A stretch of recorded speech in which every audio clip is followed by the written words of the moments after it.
Let's try that again. Did I mess that up? Let's do it again. All right. Anyway, let's continue. Good morning, y'all. Let's go. I was trying to get the live music stream. I was trying to get fancy and get an intro going. Good morning. Let's get the music going though. Let's get it popping this morning. Unc in the building. The morning emails. Thursday. Finish up strong. What a great time this week.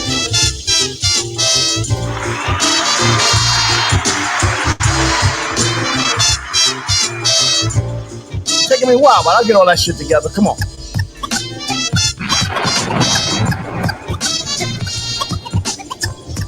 Go to YouTube, 6:02 in the morning, Unc Cherry. We moving it down the line a little later and later. Let's go.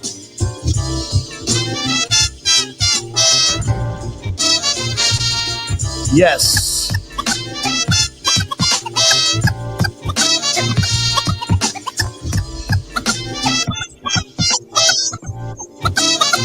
You know I used to be a player. Fly girl layer and a heartbreaker, love maker, backbreaker. But then I made a mistake. Yes, I fell in love with this ill chick, sweating me for money, my name and my deals. Hey. My homies told me drop her cause it would be to my benefit. She used to say I'd better quit hanging with those derelicts. Romancing is my thing, but I can swing with no scheming hoes. Yeah, Thursday, we strong today. Let's go. Good morning, Troy. Come on. Surviving in the 90s is a muscle I trust that everyone listen up. As my vocals give thrust, I bust my rhymes first. Never chase. I took my first steps today. My first, without having nothing, just stepping.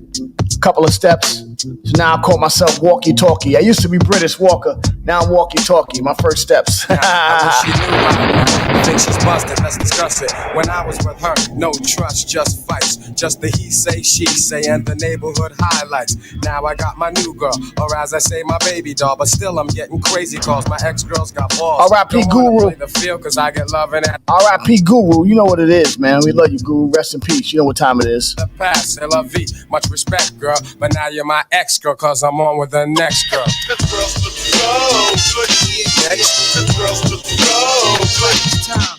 This girl's the good. Good morning. Yeah. Yo, Black, it's time. Word. Bird, it's time. Good morning. Yeah.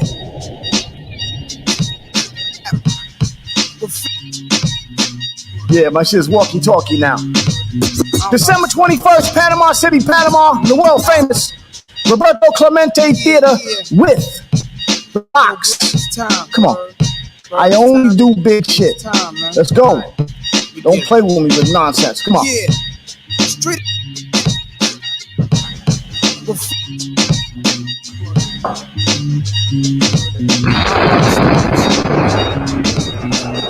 Rappers are monkey flipping with the funky rhythm I be kicking. Musician, inflicting composition of pain. I'm like Scarface, sniffing cocaine, holding an M16. See with the pen, I'm extreme. Now, bullet holes left in my peep holes. I'm suited up with street clothes. Hey. Me and 9 and out the feet foes. Y'all know my stilo, with or without the airplay. I keep some E and J, sitting bent up in the stairway, or either on the corner betting grants with the CeeLo champs, laughing at bass heads, trying to sell some broken amps. G-Packs get off quick forever, niggas talk shit, reminiscing about the last time this Toss flip. niggas be running through the block, trying to start the catch a body. One of my favorite sets. The Mac 10 was in the grass and I ran like a cheetah with thoughts of innocence. Assassin.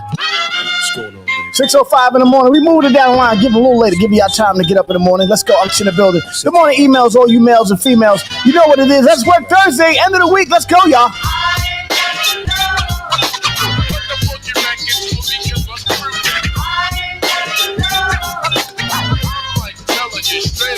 Let's go.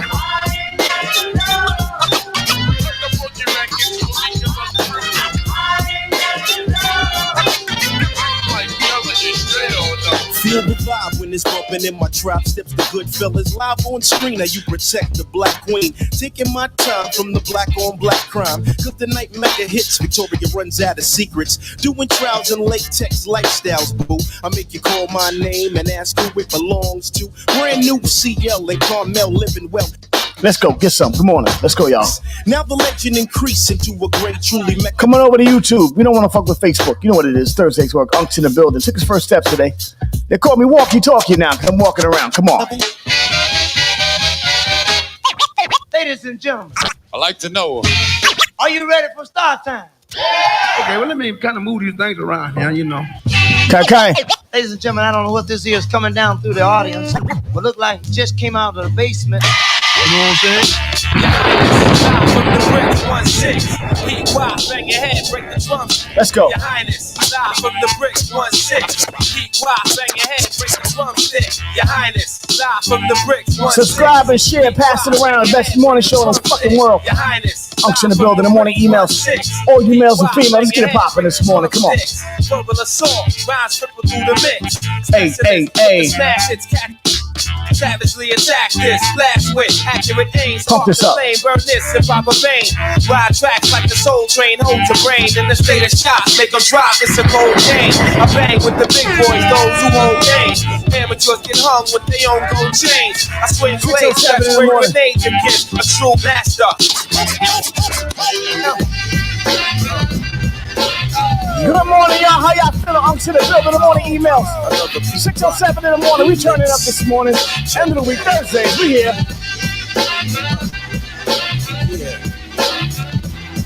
Check it out. We will not be denied. I will not be denied. I testified, my mama cried. People died when the other man lied. See the TV, listen to me, double trouble. I overhaul and I'm coming from the lower level. I'm taking tabs, showing up, stuff to grab like shirts and it hurts. With a neck direct to the call, cause I sold, took control from the education of a TV station. But look around, here it go, the sound on the record ball, boom and pound. When I shut them down, I shut them down. Right.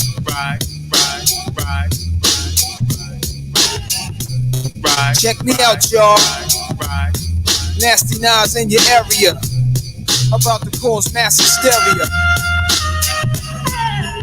Before I take out my fronts, then I start the front. Matter of fact, I'll be on a manhunt. You couldn't catch me in the streets without a ton of reefer. That's like Malcolm X catching a ton of fever. King poetic, too much flavor. I'm major. Atlanta engraver. I'm like a pager. Good morning. How y'all feel? 6:08 in the morning. Unction in the building. The morning emails. Your males and females. Get it popping. Come on, you filthy animals. We rocking this morning. The best damn morning show in the world. I see y'all trying to creep out there and get y'all little spaces up now. Too late, motherfucker. I was here first. All independent doing this on our own. We don't give a fuck. Fuck, why fuck, motherfucker. Let's go, y'all. Come on. It's halftime. Hey, yo, it's halftime. It's halftime.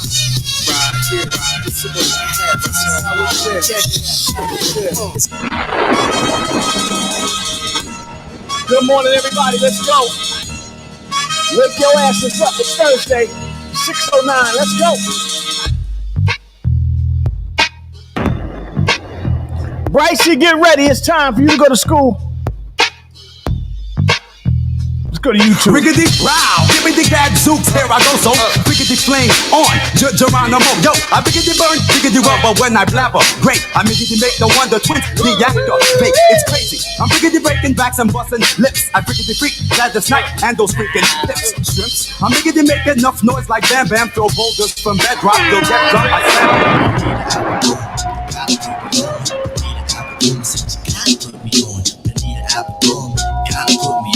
Bonita Applebum said you gotta put me on. Bonita Applebum, gotta put me on. Bonita Applebum said you gotta put me on. Bonita Applebum, you gotta put me on. Bonita. I think the next guy I'm gonna get on is Pete Rock. Hey Bonita, glad to meet you. Fat Gary, I'm gonna get Pete Rock on. For becoming stunning you miss, I must beseech you. As a producer, you know what I'm saying? A priority. Ain't no need to question the authority. Chairman of the board, the chief of affections. You got minds to sway in your direction. Hey, you're like a hip hop song, you know. Let's go, y'all. Bonita Applebum, you gotta put me on. John, what up, baby? Shay Riff, good morning. What up, y'all? I hope y'all paying attention. Watch you work. Watch me work. Well, excuse me, take a few minutes to mellow out. Big Daddy Kane is on the mic. Got a minimum length of rhymes with strength and power. So listen to the man of the hour. Flow. Let's go.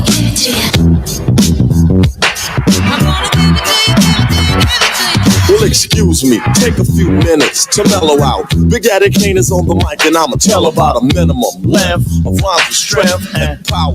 So listen to the man of the hour.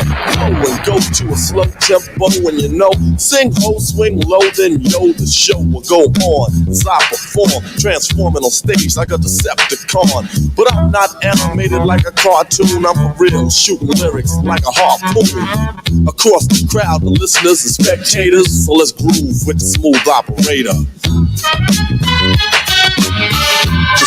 Just sound so smooth.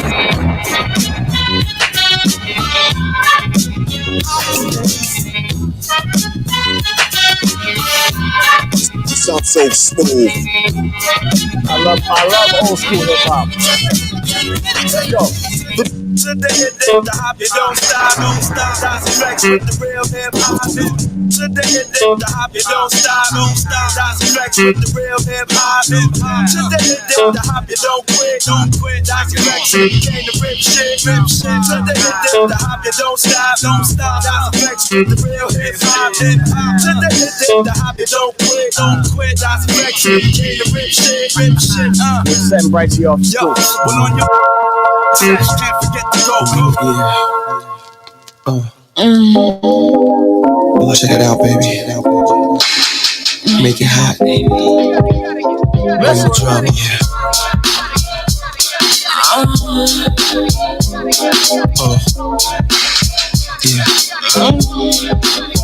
Def Jam.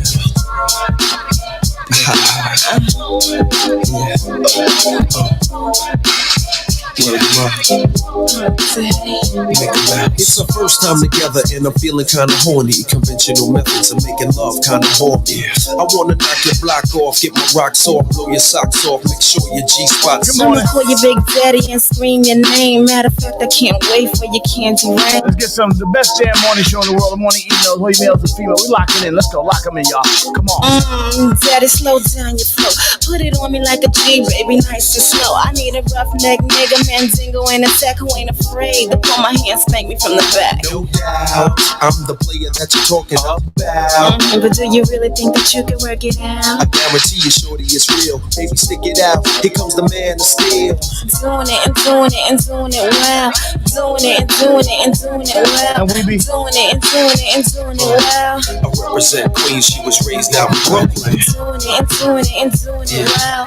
Doing it and doing it and doing it well. Doing it and doing it and doing it well. I represent Queens, she was. What up, Queens? Let's go. Let's rock out a little bit. Come on. Check the rock.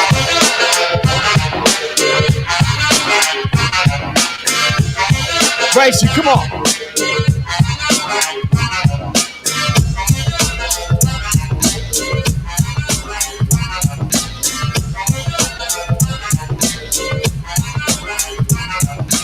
Back in the days on the boulevard I landed, we used to kick routines and the presence was fitting. It was the abstract. And meet the 5-footer. I kicks the mad style, so step off the Frankfurter. Yo, Fife, you remember that routine? That way used to make spiffy like Mr. Clean. A tidbit, a smidgen. I don't get the message, so you got to run the pigeon. You're on point, Fife. All the time, Tip. You're on point, Fife. All the time, Tip. You're on point, Fife. All the time, Tip. So then grab the microphone and let your words rip. Now here's a funky introduction of how nice I am. Tell your mother, tell your father, send a telegram. I'm like an energizer cause you see I last long. My crew is never ever whack because we stand strong. Now if you say my style is like this, make a check for. I say that body and El Segundo said push it up. You be a fool to the rock to fight for nothing. Cause you know and I know that you know who I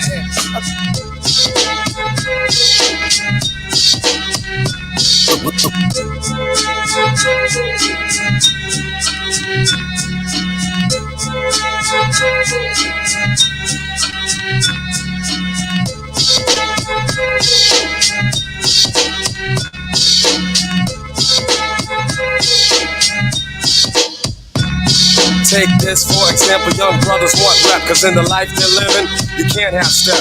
It starts with the young ones doing crowds for fun, and if you ain't down, you'll get played out, son. So let's get a car you wanna fly with. Get a dent, pull a screwdriver, and be all quick with the dope ride, yeah, and a rowdy crew. We could bag us a Benz and an Audi too, even a Jeep or van. Goddamn, we're getting ours, yo. Take a trip up the strip and be like stars, so it doesn't matter if the cops be scoping. They can't do jack, that's why a young brother's open to do anything, anywhere, any place. Buck wild in another court case. It's the code of the streets. Let's go, y'all. Come on.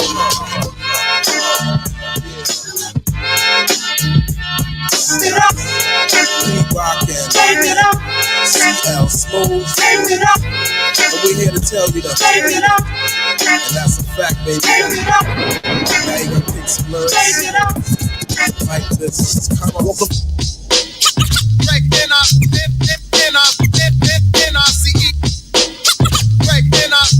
Oh yeah, it's another Gangstar short shot. Featuring the one and only Hanley Roy, nice and smooth. Hey, a Gangstar has got to be the short shot. Nice and smooth has got to be the short shot. A Gangstar has got to be the short shot. Nice Good morning, Kim. has got to be the short shot. A Greg Nice, a Greg NLCE, Dominum Basso, we rock for a fee, not for free. Maybe I do it for charity. Damn, my employer or my employee is making Greg NLCE very MAD. Don't never ever think of jerking me. I work too hard for these royalties. Put lead in your ass and drink a cup of tea. The red alert and kick up Free. Ooh la la, we. I say Muhammad Ali, you say Cassius Clay. I say butter, you say parquet. It's alright if you wanna make a sway. On my way uptown, took the deuce to the trade. I originate, they duplicate. I praise the Lord and keep the faith. It's alright, keep biting at the bay. You know, I'm gonna play something just for you when you coming in the morning, Kimmy. Just I'm gonna rock out this morning. Check it out. That's the sound of the police. That's the sound of the beast. That's the sound of the police. What up, Kimmy? That's the sound of the beast. That's the sound of the police. That's the sound of the beast. That's the sound of the police. Let's go get him this morning. That's the sound of the beast. Yes. Sound clear. Morning emails, all you males and females. Thursday's work. End of the week. Let's go, y'all. Let's get it poppin'. Stand clear. Gunman attack. You can't stand where I stand. You can't walk where I walk. Watch out. We run New York. Policeman come. We bust them out the park. I know this for a fact. You don't like how I act. You claim I'm selling crack. But you be doing that. I'd rather say see ya, cause I would never be ya. Be a officer, you wicked overseer. You hot shot, wanna get pops and be a savior. First show a little respect. Change your behavior. Change your attitude. Change your plan. Wow. There can never really be justice or Stolen land. are you really for peace and equality? Or with my card hooked up, you know you wanna follow me. Your laws are minimal, cause you won't even think about looking at the Real criminal. Oh. This has got to cease, cause we be getting hyped to the sound of the police. That's the sound of the police. That's the sound of the beast. That's the sound of the police. That's the sound of the beast. There's a little truth. So if you guys want to new show, all you guys don't be too love you and good luck. Bye. Love you too, monkey. Welcome to the Raw Perspective. Did that charge you up this morning? The incomparable. Holy crap. Lays Elliott, a.k.a. That get you rocking? World famous. Yes.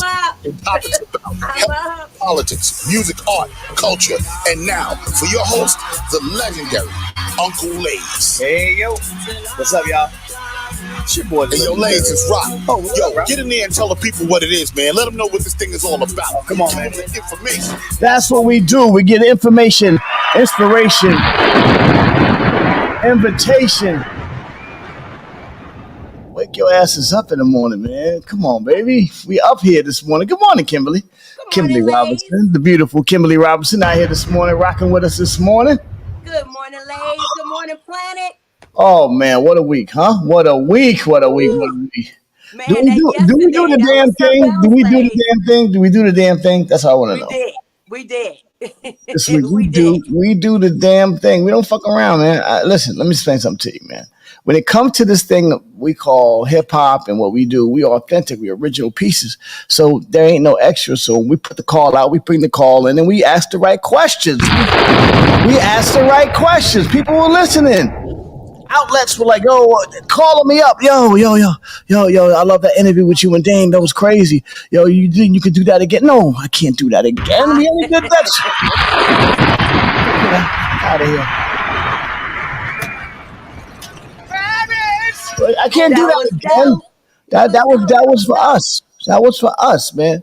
You know what I'm saying? Like that was live conversation. Rocked it out 3 hours, Lays, yesterday. 3 hours. 3 hours. Yeah, we did 3 hours. But you know, like the thing about that's why I pushed it a little later, because I was like, I want to make sure that we spend the time that we needed to ask that man the right questions. Now, I'm not trying to listen. Y'all seen the man teeth fall out. Y'all seen all the shit happen. Whatever. Listen, the man 50 years old got teeth problems. Nigga, your teeth. You all got you all got teeth problems over there in the chat. Y'all got mad teeth. I do. Tooth issues in the trap. We know it. We know what's going on. You know what I'm saying? We know what's going on out there. Your jib. Everybody jibs got issues. We used to eat now and laters back in the day. Sunflower seeds and Chico sticks and shit. Fucking our jibs up. Drinking that motherfucking quarter waters and How about that? We all had issues with our jibs at this point. You know, Lays, the other day I was so happy I found a Chico stick, right? I was like, Yeah. hey, yo, a Chico stick. There I you was go. happy. There When you you bite on that thing, my teeth was like, nah, you ain't really biting like that. Kimberly, we've been having this. Hi, this is Lindsay. Kimberly, we've been having this conversation. We're working on you now. You gonna stop that eating a Chico stick? It don't mean you have to eat the Chico stick. Pause. Kimberly. Good morning. Just because you find a piece of candy or something sweet that just happened to be in your purse from the year 1992.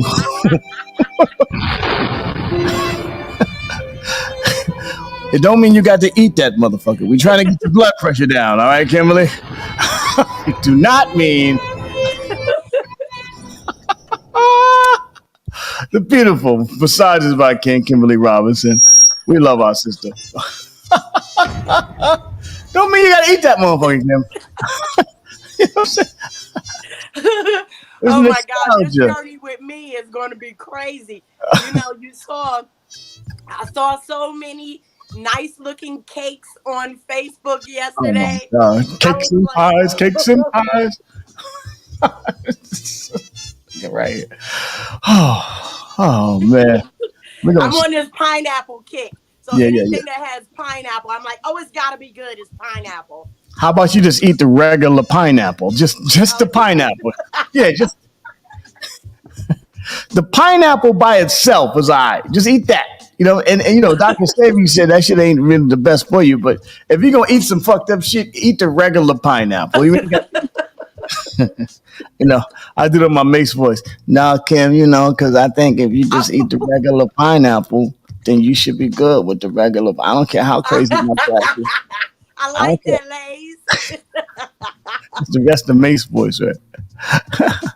I don't care how my glasses look, you know. And I know my glasses look crazy. I lost 915 pounds in a week. I understand. Kimmy Cakes. Kimmy Cakes. Kimmy Cakes in the house. Kimmy ain't fucking I around. like that name, Coco. Kimmy Cakes. Cake. Where you at? Kimmy Cakes in the crib. But listen, you know, but a lot of, what were your takeaways from the Dame Dash interview yesterday? Well, quite a bit. I really, really enjoyed the fact of how he broke down, how he stayed away from the weirdos. I enjoyed that. See, he said you know, and it made sense when I asked him who brought him up, who did he look to as he was growing up, and then it made sense how he was talking about understanding who the weirdos were when he stepped on the scene. I took that away, and I also took away from it when he was speaking about entrepreneurship. You know, a lot of us are, when we're entrepreneurs, so busy trying to keep up, you know, that we have to understand our bills may be paid late sometimes. We work for ourselves. We have to get out there and make it happen. We have to take risks. So I enjoyed those two parts of the I enjoyed the entire thing, but those two parts of the conversation, you know, really stay with me. Oh, and the fact that he is OG, that he does the OG, that, you know, that's kind of me too. Oh, the weed. See, I don't know about the weeds. Ladies. I'm not on with the weed. I don't know, you know, everybody teach his own. I don't know what the weed is and shit. But you know, oh, by the way, before we get going on Dame, you know, I had listened to this Kim Porter's memoir. Did you listen to that shit? Only some of it. That shit sound crazy. They took it down. Okay. Yeah, they took that shit down because it's. I mean, it was that authentic. Did it? I don't know. Everybody can do anything. Yeah. Yeah, that was really wild. Hey, Coco, you coming in here this morning, or you gonna stay in the cheap seats this morning? Are you coming in here this morning, Coco? My question. Yeah. And I just thought the flow of the interview was smooth. I thought it was, you know, it wasn't we allowed him to talk, and it wasn't like an argument. You know what I'm saying? Because Dame, you confront him in argument spaces, and it was still we didn't make no indictment on nobody else. Like, we don't know, like, I don't know nobody personal business. You know what I'm saying? Like, it wasn't like we was against, but he did smack Earn Your Leisure up a little bit. He did smack them up a little bit. And you know, just to think, Lays, that he could fight. He'll fight anybody. That's a lost art these days, fighting. But you know, Dame can fight. Like, I've seen him fight. Like, me and Dame used to box. So here's how it worked, right? As a boxer, you know, Dame is basically a professional boxer. Also, anybody can get it in the ring. You know, at any given time in the ring, anybody could get it. So I used to be in the ring. We all fought. Jay-Z used to fight. All of us used to fight. Heavy D was nice. Rest in peace. Heavy D was nice. Okay. When I say nice, Heavy D was nice. Let me see if I get Uncle on the phone. You know, it doesn't really kind of, you know, if you go by looks, like my man Skane, I would look like I can. Like Jay-Z doesn't really look like he can box. No, Jay-Z could box. Jay-Z had a crazy. Jay-Z could box. He had crazy jabs, fast jab, fast. Jay-Z tall. Yeah. You know, so he had like Tommy Hearns kind of energy. You know what I'm saying? But Jay-Z and Dame didn't fight, so I took that energy the same way. I'm like, nigga, I'm doing business with him. So me and Dame will move around and spar a little bit, but we never really got at it. It was like we were just sort of jabbing each other, working out. You know what I'm saying? But the other dudes, they was trying to kill each other. I've seen this man knock, out other people that were bigger than him, because I used to fight bigger dudes than me. You know what I'm saying? And also my man, a lot of dudes from my neighborhood, because we're from Brownsville, and Brownsville got real boxers, you know, like Mike Tyson, Riddick Bowe, all them dudes. Shannon Briggs, that's my man Shannon. We go back. Mark Breland, was he from Brownsville? Best-Eye Boxing Association. And then everybody moved down to Gleason's gym and all that shit. So yeah, you know, and I'm not, you know, I actually got my trainer's license from Gleason's. Okay. Yeah, and your son, your 15-year-old is boxing, right? Yeah, he's still boxing. He's nice. He gets it in. Listen. I'm not trying to have niggas beat up on my 15-year-old son. You know what I'm saying? Like, you know, at the end of the day, I'm not. You know, I just want to make sure he knows how to fight and he stay in shape. I don't want him out here in the ring fighting them little strong ass Mexicans. You know what I'm saying? These niggas fighting 15-year-old Mexican fighting to eat. Yeah. Right. He fighting for food. You know what I'm saying? Like, nah, that's different. You know what I'm saying? This nigga come Venezuela and come off the border. He in the ring fighting so that the immigration niggas don't come through looking for him and shit. You know what I'm saying? He training all day long. My kids still go to school. Fuck that shit. Nigga, nah, nigga. I know. You think you nice, nigga. You wouldn't throw rights at a wedding if you ain't never had a fight in your life. Nigga, take it easy. You know what I'm saying? Oh, you know, people don't. The boxing game is real ill. Mike Tyson will tell you, man. The dudes don't get the money. It's. You see a dude hit a $90 million fight. They ain't getting the money. You know what I'm saying? You know what I'm saying? He's not. But the boxing training is the best because, you know, I trained. I mean, thank God to the boxing. That's why I'm in good shape now. My body remembers, it goes back because of the boxing. Yeah. Oh, by the way, Kim, announcement. Let me make an announcement. Stop the music for a second. I got to make an announcement. First day announcement on October 3rd at 5:15 a.m. Uncle Lace takes his first steps without the walker today. First step. He has now changed his name from British Walker to Walkie Talkie.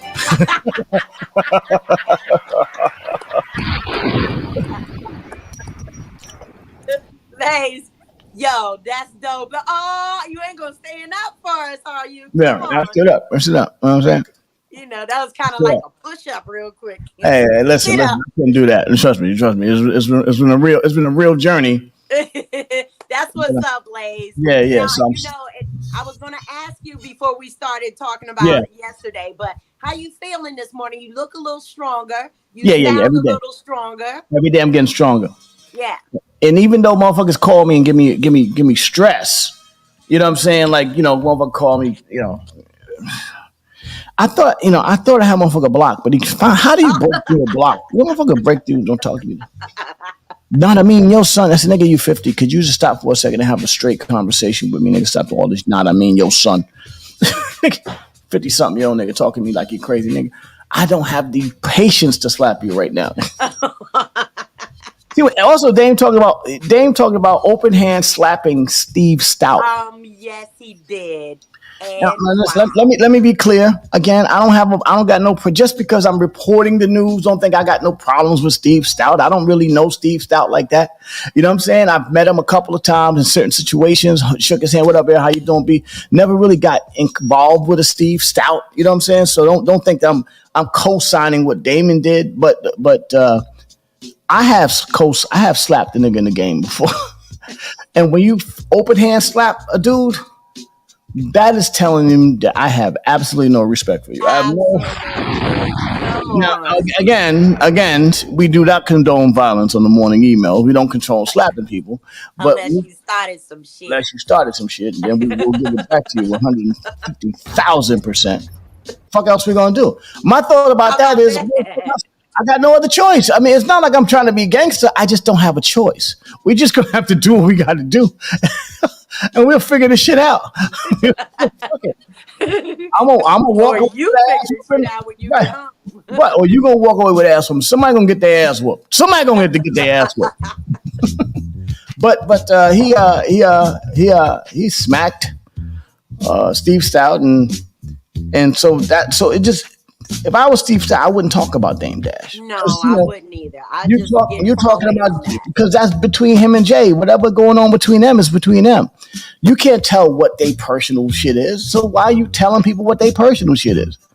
You know what I'm saying? It's crazy with that. Yeah, I don't understand the side pieces. You know sometimes people call side pieces women. You know how you have a marriage and you say this is my side piece is the chick. No, in the music business, side pieces is the niggas that's gonna hang around you and just co-sign anything you say. We call y'all side pieces.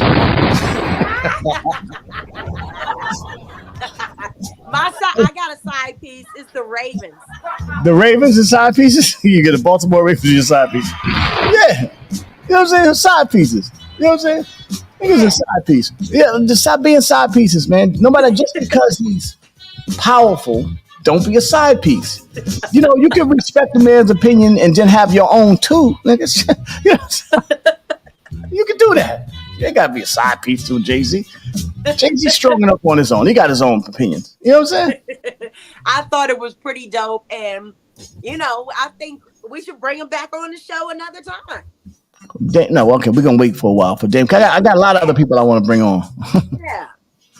Okay, listen, Troy. I'm making shit up every day. New verbals every day. I make shit up every single day. Every day, a lot of shit you never heard. Toby Hicks, good morning. Toby, you missed a good one yesterday. Would have had you on yesterday to talk to Damon, but you picked that day not to be around. You picked that day, Toby. That day, Toby. I'm trying. I've been giving him layup. I've been like, yo, go to Jamaica with Kim. You know what I'm saying? I'm trying to. You know what I'm saying? I want to help you out, Toby. Let's go to blackfacts.com real quick before we get the day started. Blackfacts.com. Let's get it all going this morning. Get our Black Facts moving. October 3rd. Let's go. October 3rd. WERD, first black radio station, begins in Atlanta, Georgia. Oh. Yeah, WERD, 1949. Word. Word was the first radio station owned and programmed by African Americans in Atlanta. There you go. Power. What's up?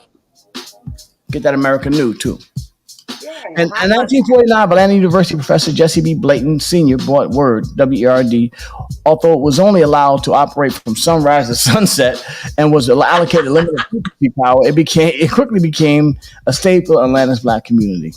Ain't that some bullshit? You see what I'm saying? You know, every day. The station was a fixture of Atlanta's African American community. It offered a rare public venue for black jazz, blues performers during the Jim Crow era. Black people on the radio. Hot 97 in Atlanta back then. WERD became a mouthpiece for Dr. Martin Luther King Jr. and rallying point for civil rights movement. It was the medium that King used to broadcast his Sunday sermons and later announcement of his marches. How about that? That's dope. WERD. How about that? You know that institutional racism is short of the capital, however, continued to discourage black entrepreneurs from investing in radio broadcasting. Yeah. They said don't put same shit, different day. What's happening today? Blayton sold the station to white owners in 1968. He remained active in the community affairs until his death on September 7th, 1977, and was inducted into the Radio Hall of Fame. They always do it after you die, too, by the way. Always do it after you die. Ain't that something? For more Black Facts, go to blackfacts.com. Let history be no mystery. Don't let this be no mystery. We don't want that happening again. It's happening again. It is happening again. Yeah, black people ain't owning shit. Y'all not owning shit. But you know what? Own shit. Shout out to Mary J. Blige for being inducted into the Rock and Roll Hall of Fame. Yeah, Toby, I'm doing a live show, Toby. How am I gonna call you in the middle of handling the interview with Damon Dash, Kim with her Chico sticks and all that? How am I remember? You know, what I've noticed is a couple people. Maybe we should have Coco get online with her real face, because a couple people always call me Coco. Now I don't mind being called Coco. I really am. I'm Coco. Yeah, you Coco. But, you paper bag brown. You paper bag brown. yeah. You know, but I am also Kimberly. Kimmy Cake. You Kimmy Cakes. Kimmy Cakes. Hey. Yeah, you Kimmy Cakes. Hey. Yeah. So anyway, let me see if my uncle is up. But so Dame could actually went to jail because he definitely was a boxer, a real boxer. Yeah. And Bob put his hands, so he was smart not to close his fists. Yeah. Yeah, he's smart not to close his fists on that. Yeah. On old Steve South. You know, and we don't advocate violence either. Like saying we don't think beating on. There's no props at this age to be fighting nobody either. Come on. No, but you know, sometimes N-word will make you want to do it real bad. What makes you fight, Kim? Like, what would make you go out there and just fight? You really have to put your hands on me. I'm not a fighter. I've never been a fighter. I try to solve things first, but you put your hands on me, we reckon, and I can fight. So it won't make you pull out that Glock 29 you got. Nah, that you got to kick in this door right here. Then get that Glock. By the way, don't kick in Kimmy's door. That Glock 29 will light your ass up. Don't fuck around with Kimberly. Yeah. I'm gonna get me a couple more pieces for Christmas. Well, a couple more. Gats. I need a couple more tools. I need them. I like them. Okay. All right. You know what I'm saying? Just get them and then take them to the range. Yeah. Steve South Puff hit him with a bottle. Yeah. Puff hit him in the head with a bottle. But I mean, listen. At the end of the day, Steve Styles is a very accomplished man. He did a lot of stuff, responsible a lot for the Nas stuff and all that kind of stuff. Does his own. He got his own voice. So that's why I didn't understand why he allowed them to coax him into talking about Dame Dash. Same thing. Fat Joe did it. I didn't understand it. And I didn't. Eric Gotti did. I didn't understand it. Like, y'all should just throwing out a couple people. Yeah, because the man does his own thing, and his situation with them is their situation. Just, you let them go through their situation, and then whatever come out of it. It doesn't mean you can't hang out with the dude. Yeah. All right, if me speaking to him, if that's making you don't want to talk to me, then okay, then don't talk to me then. Yeah, people don't have their own identities anymore. We want to be the next man. But why do you want to be the next man? It's easier. Male side pieces. Male side pieces. All right. So listen. So that Kim Porter thing, I thought was interesting. To have those memoirs from Kim Porter, I thought that was kind of crazy. I didn't understand what that was about. Yeah, that. For years, people have been saying that Puffy unalived her. I don't understand why. Allegedly, I'm not even gonna say that. That's true. They got kids. You know what I'm saying? Yeah, that's why. My thing is nobody has respect the fact that this man has children out there. A couple by that lady, a few by that lady. Well, I'm not even talking about him. I'm talking about the kids. Talking about their mother. So we gotta be careful how you say that. You know what I'm saying? When it comes to that, we could talk about everything else that's going on, but the kid's mother. And we're talking about losing your moms, and that's a little bit too crazy. That's why I didn't talk about the Aaliyah situation too heavy yesterday, with all the rumors going on about Aaliyah. Yeah. I kind of kept that kind of away from the conversation. You saw I was like gingerly trying to deal with that because I didn't want to deal with that so directly. But that was nice of you because one, I liked about the interview that, because you're friends, but you were very respectful to him. You were respectful to his current relationship. Yeah. But you also wanted to speak about something that was relevant in what's happening now because it's being brought back up. So I'm pretty sure everyone else appreciated how you respectfully asked this man these questions, that everyone else is so boldly, coming out. Hey, what about Aaliyah? Did you guys do this and that? People are being disrespectful. So the day Aaliyah died, I was in business with them. And the day Aaliyah died, the day after he was in the office, and I came in the office and I was like, yo, why you here, man? Go home. And he said, I gotta be here. I ain't nothing left for me to go home to. He really loved that girl. So I felt, and I remember her from hanging out with us at the ring and how she handled, how she moved around, even going to the clubs and all that shit. So, they'd be in the club hanging out, and I'll pass through and I'll holler. And it'd be because he's with his lady, I would even back off a little bit. I'm like, yo, I'm gonna holler at y'all, man. Like if you with your lady, I'm not really gonna be over there trying to hang around with you too much. I got the third party ghosters, dudes that be hanging out with dudes when they with their ladies and so on. Yeah. I'm not really that kind of guy. Yeah, that's kind of the same. I mean, the third wheel thing. I'm cool. You with your lady, y'all should be spending that time together. Not it should be me over there. Oh, look who just stepped in the broom. My girl Coco. Hey, Coco. Good morning, bitches. Up, Coco? Good morning, bitches. Coco, good morning, everybody. Darling. You're my darling, baby. You're my sweet and tender love. Hey. I love you. Coco, did you enjoy yesterday's interview with Damon Dash? Well, you couldn't stop me from texting. I was all the way in yesterday. Yeah. All the way in. Yes. And you didn't do Black Facts yesterday, which I was disappointed in. Well, I did do Black Facts yesterday. I don't know if you missed it, but it was Nat Turner's birthday yesterday. Oh shit! Oh wow, I might have missed it. Yes, Coco. Yes, it was Nat Turner's birthday yesterday, and the only reason why I'm connected to this story is because I'm from I'm actually related to Nat Turner, so you got to give me my props. That's what I'm talking about.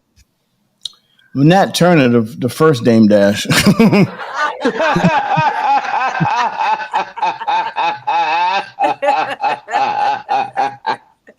Listen, I actually took in yesterday a gem, which I put into the chat. He said something that put me down a rabbit hole yesterday.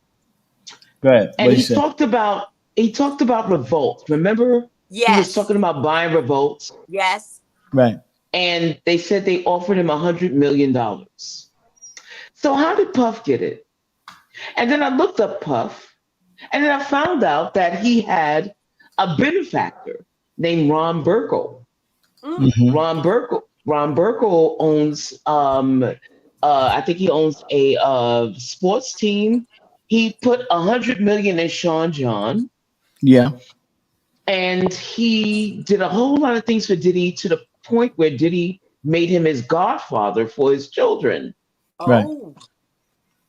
So I'm like, wait a minute. Ron Burkle. So I'm like, wait a minute. A lot of people throw in Clive Davis, but Clive Davis can only go so far with the money. But this dude is fashion, entertainment, and politics. He was also Epstein's friend. And he had a plane that was called the Fuck Plane or something like that. Oh, look at you, Coco. Yeah, I had to do it. Coco, you were throwing a couple names out yesterday. I know you. I can't pronounce the man's name. Lucian Grange. Yeah, Lucian Grange. kept throwing his name out yesterday. Yeah, Lucian Grange. Well, we throwing a lot of names out though, but there's no context. Allegedly. Yeah. Allegedly. Also, let's do that. A little context to the names, so that we exactly what they mean, because when you put them out there like that, that implies that they did something wrong. So, like I said, we don't know about those people. Well, the one thing I can say is that when there was a lawsuit that came across from Little Rod, a dude named Little Rod, he mentioned Lucian Grange from UMG, and they fought to keep Lucian Grange out of that lawsuit, and they were successful. Okay. I think that Diddy is not the target. He's a what they call a linchpin to a larger problem. And a lot of people are trying to buy their way out of it, and I don't think that's going to work because of the tapes. And because they have people on tapes, I don't think that there's anything they can do to throw money at it. It's going to be honestly, if you talk about Diddy and you talk about Ron Burkle allegedly and Lucian Grange, you're talking about a whole lot of people in high positions of power. Yeah. So last, there's a story going on Jaguar Wright. Yeah, I've been hearing about Jaguar. People thinking she's been crazy. I saw the interview. Did you see the interview? No, I didn't see it. Tell me about the interview with Jaguar Wright. Oh my goodness. Oh my God. Piers Morgan. All right. So let me give you some background on Jaguar Wright. So Jaguar Wright came out of the shadows maybe about 3 or 4 years ago. And she was on a podcast. A little longer than that. No. I'm talking about as far as her talking. Okay. Yeah, she came on a podcast called She's a singer. Production. She's a singer. Yes. And she sings very well. She does. She came on a podcast called Real Life Productions. And they put her on a blue couch with lights in the background. If you want to look at it, go to Real Life Productions. She sang on the Song Cry. You ever seen Song Cry? Yes. Oh, she sang on a couple of his tracks. Well, apparently, a lot of people started to doubt what she was saying because she had been in the industry and she had been an insider in the industry. You know who I equate her as? I don't know if anyone watched Game of Thrones. If you're familiar with the show Game of Thrones, she's Littlefinger. She is inside the industry to the point where she knows things and people talk to her. And so she says things, and it's Yeah, coming she's been out talking of for a long order. time. But let, Yeah. let me just, Yeah. let me just play for those that don't know who she is. Let me just play who she is. And like I said, I don't know anything about what, but you know what? But I'm not the kind of guy that shuts down people's voices. So whatever she's saying, let her say what she's saying. You know what I'm saying? And whether you know it's true or not, I don't know if it was truth about it. But she was. Oh, this is so soulful. Okay.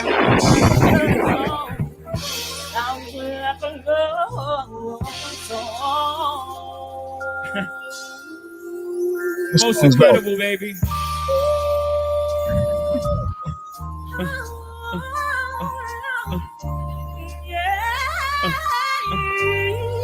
This is her live doing it. I can't see it coming down my eyes, so I gotta make the song cry. I can't see it coming down my eyes, so I gotta make the song cry. Good dude. Wow. What a great song. Yes. No, listen. And listen. Let me stop and say, I'm gonna say this one time for everybody. I don't give a fuck what. First of all, y'all realize that these are just artists, right? These are just artists. Yeah. Stop expecting them to be bigger than they are. Pause.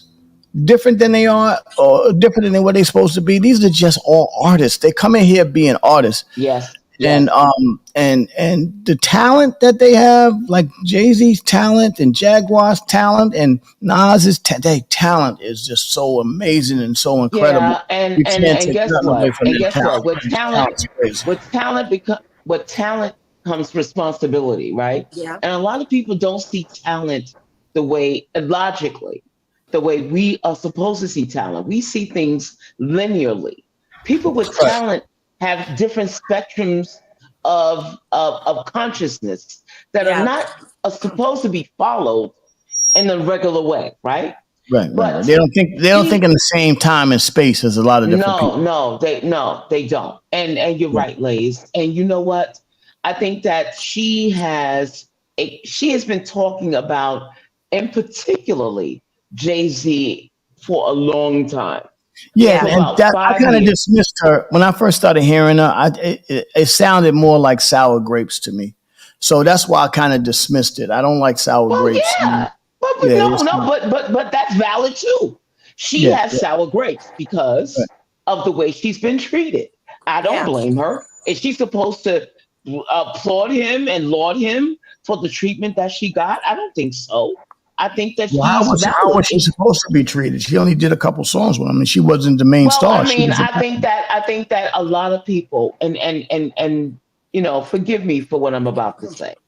Knowing what we know now about Puff and about a lot of different things, there's a lot of people who are talented that get tossed to the side because they won't play the game. That's true. You know what I'm saying? Yeah, but then start your own game, though. Why? Why? Yeah, start your own game. Why do I gotta play your game? Networks. Everything is about networks. And don't bullshit me. It goes across every aspect of life. Let me say this to y'all right now. If that was the case, then I wouldn't be here because I don't play none of that shit. I don't never went to no bathhouse. I don't never fuck with nobody. I do my own thing. I could have gotten someplace faster, earlier, easier. I would have been able to do more, but at the end of the day, it's about your willingness to compete. If you're willing to fucking compete, if you're willing to fight back, if you got heart, if you got soul, and you're willing to sit back and do what you want to do, then you will stand up. Fuck everybody else. You ain't always gotta be following everybody else's shit. Fuck them. Do what you do. That's right. It ain't always gonna be an easy fight. If it was easy, everybody could do it. That's what I'm telling you. But Lays, no, wait, hold on. Remember the term starving artist? Starving art. Yeah. A lot of the starving artists are very talented but won't play the game, right? So they have to do it on their own. There's a lot of people, as you know, as we're talking today, that are starving artists, but they succumb to the lifestyle. They want Well, that because they lifestyle. starve a lot of. I'm gonna be respectful. A lot of starving artists don't want to work, man. That's the reality. A lot of motherfuckers don't want to work. You know what I'm saying? So you can sit back and talk all that shit, but you can't get up at 2 o'clock in the afternoon and expect to have the same success as 50 Cent when he getting up at 6 o'clock in the morning. Come on now. No, Kimmy. Talk to Lace. I don't know. Can you guys hear me? Yes. Yes. Okay. Well, listen, I'm gonna use my man. KRS-One said that he didn't get down with the fuck shit, and his career wasn't where people may have thought it should have gone, but he said he just wasn't down with it, but he still moved on and forward and used his talent to be the person and the artist that he is. Right. So you gotta accept your space. Let me just say this to you. When it comes to real artistry, yes, Lace. When it comes to when you get active, Lace. When it comes to real artistry, it takes a lot because it's luck, right? It's luck, and then it's also a lot of things have to line up properly, and you have to be at the right place at the right time. And I don't care how many bathhouses or how many freak offs you go to. Think about how many freak off dudes went to freak offs and they still ain't got nothing going on. You know what I'm saying? At the end of the day, and you know what? Listen. But that's the industry. No, but wait a minute though, and you're right. And that's what the industry is about. You take people in and you spit them out, right? You grab the few that can be useful to you, and you exploit them. The one thing about the Jaguar interview that I took away. It was a takeaway for me. I don't know if you watched it, but the one thing that I did take away from was she said that there's a lot of people in the industry that are very, very talented, but they appoint someone like a Diddy to rate the industry. And when they do that, first of all, let me just say this to you. I am not co-signing anything. I don't know anything allegedly, right? But if the things I'm hearing are true, I have a feeling about it as morally as a father. But let me just explain to you about what success is. Success is a lot of luck in this business. It's not easy. It's a very tiny percentage. It's like literally hitting a lottery to be successful. There are hundreds and hundreds. There used to be like 100,000 records coming out every week. There are hundreds of thousands of videos, almost 1 million videos coming out every single week. Everybody can't be successful. The fact that you can be in a situation where they still talk about you, or you can have these records out there, you should be lucky, but you are extremely lucky because there's so many talented people out there that are not getting the light of day. That are not getting the light of day. No, wait, Kimmy, hold on, give me a second. There's a lot of people who are talented, but their success comes later. For example, Nas was very talented, but he wasn't successful. Yes, he was. His first album was one of the top. No, he was not at first. Okay, so I'll give you another example. Hold on, Coco, you got to be informed. Nas's first album, Illmatic, on Columbia Records, changed the game. He's successful. That was his first record. He was still nasty. No, Nas. I'm not taking anything away from Nas. Yeah. I'm just saying that as far as the when he came out, as far as now he's a legend. It takes years to figure out that that the masses will actually take to what he's saying. To me, it's like a Kendrick Lamar. Kendrick Lamar is the same way. Like, I see Kendrick Lamar now, and I wasn't into him before, but now I listen to his lyrics. Kendrick Lamar was on tour with my man, what's the man name with the paint on his face? Tekashi 9. Whatever, Tekashi, whatever. He had the paint on his face. He been out there for years. There's a lot of ways to get to it. You can tour for years. Like in spaces, there are markets and tertiary markets that people are out there working right now that you never hear about. That's true. But I'm saying though, when you look at Nas now and look at his body of work, no one thought then. We see it now. At the time, let's go with this. At the time that he was coming up, somebody would have been like, you know what, suck my dick and I'll put you on.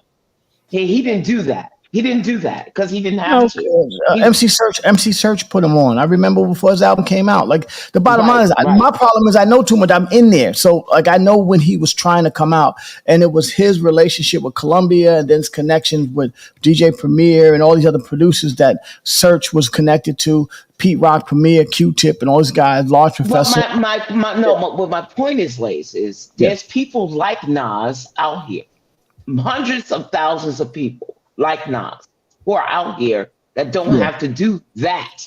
But you run into a Puff. Yeah, yeah, you're right. But I don't think that Puff is not going to bring. Puff is not going to get another Nas out of the situation. You know, he got a Biggie. That was the one thing that I thought that Puff had a lot to do with. He changing the way No, Biggie but moved. you know what? There was a lot of Yeah. young artists that came through Puff that Yeah. did not come out after they made one song and then they were gone. Like we never heard from them again. Like And you know what? I think that they had that. I'm just trying to get the point though, because Nas is a God tier talent. You know what I'm saying? There are God tier talents that make it. There are God tier talents that don't make it. That's the point I'm making. Can I So, throw yeah. something in there? Yeah. You know, Go ahead, my thing with Jaguar Wright, she can sing. She has a beautiful voice, right? And I personally think that some of the reason why she didn't get there, and this is disrespectful a little bit, not towards her, Right. but to the line of thinking, is that her look, her aesthetics weren't, weren't what they wanted to put out there. And I think that's why she didn't get what she was looking for. And Yeah. If she didn't have the look, and right? to be honest, I can see people, being disrespectful to her about her aesthetics. And therefore she didn't make it, and that's probably why she had the sour grapes and came out. Well, and let me before we go into the next segment. Let me just say this though. I mean, she's talented, but there's a lot of talented people. Would you have known the Jaguar Wright if she wasn't singing on Jay-Z songs? You wouldn't have known. Like, yeah. So No. I mean, no disrespect. But you know what? But Puff had a very I had a person who worked at Bad Boy. I used to go to Bad Boy offices all the time. Puff had a very unique aesthetic of people. He had a very unique aesthetic. Everybody that worked for Puff was a very good-looking person. Yeah. I gotta tell you. I used to go to Bad Boy every day. I used to go to Bad Boy every day back in the 90s when he was on 21st Street. Okay. And Justin's was 20th. And Justin's was right down the block. Yep. Puffy had a very petite aesthetic about who he wanted to work for him. And you being a shade darker than the paper bag, you were not accepted. That's right. And it was not about, and I don't think it was him. I think he was taught that. Yeah. I think he was taught. Well, I think we're going. Listen. At the end of the day, again, the point is, everybody can't get. You gonna land the plane? Land the plane, Lace. Yeah, let me land the plane. Everybody I say that. Dylan. Everybody not successful. It takes a lot of not only talent but drive to be successful. Right. A lot of people have talent; they don't have the drive. A lot of artists nowadays just woke up and realized that if they'd have worked harder, they could have had a better career. How about that? You got artists going, I ain't doing that shit. I'm not getting up. They drinking and smoking. That's why I loved about Dylan. That's why I loved about 50 Cent was that 50 Cent was real about his shit, his career. He got up in the morning. When I lived there, he would get up in the morning, get on a plane, he would go to the Clearport, the private jet. This even when he didn't, he would take coach sometimes. He was already a millionaire. He would take fly coach, get on a plane to go do an interview, come back that night, and he'd be in the gym working out. While the rest of the world is out here fucking around, 50 Cent was out there working. Doing what he had to do. He had already had a record that was selling 10, 15 million records, and he was still out there working. Yeah. Now a lot of people. Well, you know what? I would say that 50 Cent is an anomaly.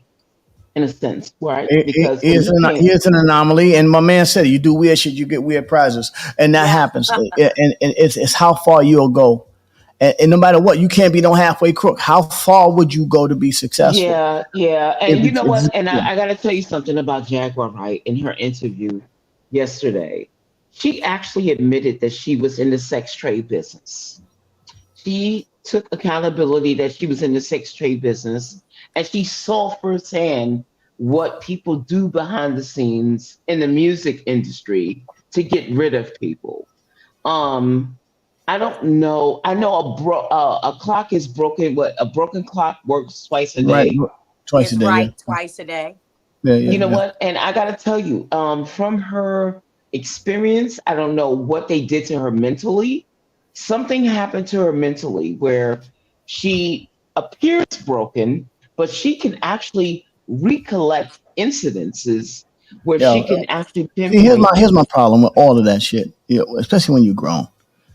People take that victim lack mentality when you grown people walk into situations and they sign contracts and they down with the situation, whatever it is. And then when they don't like it, they never argue while they're doing what is popping. They always got beef with the situation when the shit stopped going right for them. And I don't like that. So at the end of the day, and I'm not disrespecting homegirl. I don't know what she's doing, whatever. But at the end of the day, on there telling these stories, whatever. I mean, it sounds funny, it's entertaining. But Orlando Brown. Listen, I'm gonna tell you something. The world is run by paperwork. No, the world is run by paperwork, and I am a contract negotiator. So I'm very versed in contract negotiations. A lot of people don't see a lot of the things that they sign. They just sign it because they want it. This is where I'm going with the starving artist theory. The starving artist does not look at the details of the paperwork. That's why a lot of people get caught up in 360 deals. Well, but because 99% of start, you'll never hear about them. That's the point I'm making. You ain't gonna never hear about none of these artists. You get so mired in the paper. Make a hit song. That's your negotiation power. When you got a leverage in a hit song, then you can negotiate. Nobody don't give a fuck about you if you don't have nothing going on. Nobody care about your feelings. But you know what? But you know what? Dan Brown has a very good perspective on this. She said that the escorts that she worked with had also video cameras taped on them. They taped their whole encounters as well. There's a lot of people that have tapes that have been working on the other side of the aspect that can again, with respect to her Jaguar Wright and everything, at the end of the day, nobody really know her. They know her. They know her. The sad thing is they know her about what she's talking about, exposing somebody besides her talent. Is that what you want to be known for? You want to be known for exposing something as opposed to your talent? That's not where I'm at. I want to be known for my talent. It's the same instance that Julian Assange is known for, and a lot of whistleblowers are known for. They're not known for their talents. They're just known for just breaking open the secrets that people should be exposed to. And herein lies herein lies the truth. Some people make shit, some people start shit. It is what it is. Coco Dreams, everybody. That's Coco. We love you, Coco. We're gonna go on to something a little bit more positive. Coco's perspective. We like that. We like Coco. We love Coco's perspective. I love you too. I love you too, Coco. Did you guys know that our former president Jimmy Carter turned 100 years old yesterday? Get out of here. 100 years old? 100 years old yesterday. He is still kicking and eating peanuts. Well, let that man eat it. Just tell him don't eat no Smuckers. You're gonna end his life. Yo, he's still kicking, 100 years old. He's in hospice now, but shout out to Jimmy Carter. Yeah. Man, everybody on tape nowadays. Yeah. Listen, y'all. I mean, I'm not knocking homegirl, you know what I'm saying? But there's a lot of people out there singing. There's a lot of singers out there doing their thing, doing everything they can do. If you known for exposing people, if that's what you known for, then what the fuck are we talking about? Then what have you accomplished? That's another nigga success that you exposing. You know what I'm saying? So have a little bit of dignity for yourself. You know what I'm saying? You out here exposing people. That shit ain't cool all the time. And don't expose them after you, like, even all the puffy people. Just don't expose the dude after it's over. Stand up when it was happening and be like, yo, this ain't right. We got to deal with this. Yo, nah, fuck that. You know, you gotta deal with that. You know what I'm saying? Like, we're not gonna sit out here and cry after it's over with. Be trying to. We are in the age of the snitches. Yeah, it's a snitch. It's a snitch. It's the age of the snitches, man. No. The same thing make you laugh, make you cry. Yeah. Say it right now, right in his face. Yeah. Absolutely. You know what I'm saying? Don't. That shows you your courage. After it's over, see, ain't no courage after it's over. After it's now everybody jumping on him and we make it a whole bandwagon. Oh, this okay. Yeah. But y'all been knowing what the nigga was doing. How come nobody said nothing then? You know what I'm saying? Come on. I know. Yesterday I was watching. I like watching Laura Coates on CNN. Sometimes she's an old former prosecutor, and she had a lawyer on there yesterday who's bringing up more people. But this time they focused on the accomplices in the Diddy thing. And when he brings this out, you know, he's supposedly going to bring out all these people. And Laura Coates kept saying, listen, who are we talking about? Why are you getting on here just saying, oh, we're going to expose people. We're going to expose people. Who are we talking about? What are we exposing? The land of exposure. Like, everybody don't got issues, right? Everybody got some shit that they may have done in their life that they don't know, that they may not feel good about. You know, it's life. Ain't nobody perfect. We all got shit that we have been through in our life. We're gonna be exposing shit. I'm gonna be in Kim's crib at the nighttime watching her sneak through the refrigerator at 1 o'clock in the morning. You're like, man, leave the cake in the store. Okay, Coco says she hopes she has legal representation. Well, yeah, that makes sense. I mean, I hope she does. And I hope it works out. But, you know, she's a talented girl. Make a hit on your own. Have your own shit. How about that? Have your own shit. What if somebody sues her? Why are they suing her? Just to be quiet, or they can't get any money? So yeah, well, maybe she has. Okay, but anyway, let's go to something more positive now. Let's go to something more positive. Yeah, I understand. Let's get off that Diddy shit for a second. I got I got a little something positive. Oh yeah. T.I. and Tiny. This is a little more celebrity news, but it's positive. Okay. T.I. and Tiny, you know, they were suing a record company because the record company put out, I think it was a cartoon, and it totally looked exactly like Tiny and T.I.'s group, the OG Girls. Right. And they won $70 plus million because the other people were found liable for stealing their information. So now Tiny and T.I. is even more rich than they already were. There you go. How about that? Congratulations, Tiny and T.I. I love T.I. I love them both. Well, I got some on some other news, on some great news. Will your golf stance be different? You actually need to beat Dennis next year. Yeah. We'll be all right next year. Shout out to my boy Dennis. Yeah, we will listen. We fought so many good fights last year with me hobbling. So next year we will have an opportunity to play Dennis in when I'm fully recovered. That's what I'm talking about. Then we'll see how it goes then. You know what I'm saying? Yeah, we fought. I've won a few. You know what I'm saying? We back and forth. I won a few. He won more than me, obviously. But next year we'll see how it goes, Toby.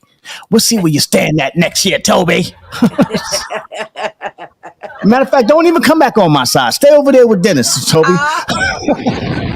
You barring Toby from my side. Stay. Go ahead. Go over there with Dennis. Over there with Dennis. Shout out to the OSG peoples. Stay over there. You know what I'm saying? We're gonna get at Dennis next year. Started a war. Get over there. Yeah, you're gonna have to wear all the ass whoopers for everybody I give to. I gave him a lot. I almost got to the championship this year. Lost in the last round to a little white boy, 20-some-year-old white boy, college student. Motherfucker shot 6 under on me. Like, that's all right. I see you. Closest I've come to golf is bowling. Nah, that's not. Look at fake news. Look at Toby. Fake news again. Fake news. I paid Dennis. Matter of fact, I pay Dennis every time I lose. There are times that Dennis doesn't pay me, and also Dres doesn't pay. My man, but there's a lot of non-payment going on. A lot of people in their feelings when they lose. They just drive off. I pay up every time. But let's talk about something really positive this morning. First of all, this has been a great week. Well, Dame Dash this week was great. The Tuesday was great. The Tuesday show was great. Yeah. We had a lot of fun this week. Kim's revelations was crazy, but we're gonna leave those alone. We're gonna leave the Kimberly revelations alone. Jesus, the hell. But here's some good news. So y'all know, y'all know. I'm gonna shout out my Duchess. You know, she's been by my side through all of this process as I start to walk today for the first time without the walker. This is my first day I'm walking without the walker, without any help. You know what I'm saying? For the first day I can get up and, I'm not out there running a marathon, but I'm walking across a room for the first time on my own. And that's almost a week and a half outside the surgery, which is way faster than normally it would be. The doctor told me it was going to be months. Those that don't know, I had double knee surgery. Double knee, meaning they opened up the bottom of me, took out the old shit, put in brand new titanium joints. Steve Austin, $6 million man joint, and Lieutenant Dan. You know what I'm saying? I forgot to ask you. Yeah. Now, okay, you got the titanium knees, right? Yeah. But what's holding them? What kind of ligaments did they give you? Pig ligaments? What they? No. My ligaments was all right. It just okay. they the way, I don't want to go into the graphics of it. The way they hold it together, they put it there with the new patella and all that shit. Yeah. And they rock it out. So it's all rocking right now. We just building up all that shit now to make it stronger. You know what I'm saying? Yeah. So zero gravity. And you said so anyway, so you said you started PT already? I was PT before, and I'm doing it every day now, and I'm with my trainer, and she's working me out. And I'm trying to get back healthy. On the 21st of December, MOP got a show in Panama, the Locks, big at the Roberto Clemente Stadium. It's going to be a big stadium show, thousands of people. So we want to make sure that Unc is getting back to. So I'm working hard. It's hard. It's not easy. Yeah. You know what I'm saying? I'm working hard. But speaking of medical shit, for those that don't know, when I met the Duchess, she was in the book publishing business. You know what I'm saying? She was one of the top people in this company. And I'm not talking about the situation, but when I met her, we had a lot of incoming flack from people. And I blame her deteriorating relationship with those people because of the flack from the people that I thought were my friends. And I really didn't like the way that turned out, but that's okay. She then went back to her life, which is kind of weird because she never really did the book business. She just came in it just to see what it was about. And then she met me, and then she went back to her life. She is in the medical business. She deals with doctors and all that stuff. She works for one of the number one. She's one of the top people in the number one medical companies on the planet. She does her thing. She does her thing. I will be back dancing. But anyways, she is doing something that's going to revolutionize medicine for us. And she's involved in that process right now. So I want to stop for a second and not talk about me and talk about her and give her flowers and congratulate her as while she's taking care of me in there every day. At every meeting, she's in the hospital. She stayed with me, in the hospital while I went through the whole surgery process. Everything's been happening where she's been dedicating her life to my health and well-being. She's also still working every day and still creating into one of the best medical systems in the country. And I want to bring her in this morning just to give her flowers and tell her thank you very much. I love you. What's up, Duchess? How you feeling? Good morning. Good morning, beautiful. Good morning. Deandra. Good morning. Hey, good morning. Good morning. Hi, good morning. Good morning, my love. Good morning, Kimberly. Good to see you. Listen, I know you've been dealing with me. Do you see me walking this morning, though? You like that? I was blown away. That was the first thing I saw this morning because I opened my eyes because I heard you say, well, would you look at that? And I'm like, what? So I open my eyes, I'm still foggy and everything. I look and I see you just walking through the room and I'm like, wait, is this real? I thought I was dreaming. I really did. I was amazed. I'm so happy. Yeah, thank you, sir. So, my dear, I'm proud of you. Congratulations. I'm gonna stop for a second and just give you your flowers today, because from what I hear you guys are doing, you're reinventing medicine and the way medicine is being approached for the next generation, and you are a part of that. You're telling that story now. Tell us about what you're doing and let us know how great that's going to be for the average person who's dealing with issues now that we're trying to get. Listen, without her, I would not have been able to handle everything that they was giving me. She was able to identify and tell me what's going on because doctors speak in a different language than most people. So for her to be able to be with me and walk me through this process is only divine time, and God sent her. I need you to roll with him and deal with this. So go ahead, Duchess. I'm gonna give you the floor and you rock out. Yes, it's such an interesting perspective. You know, a lot of times our careers take us in places in life we don't always know where we're going to go or where we end up or why.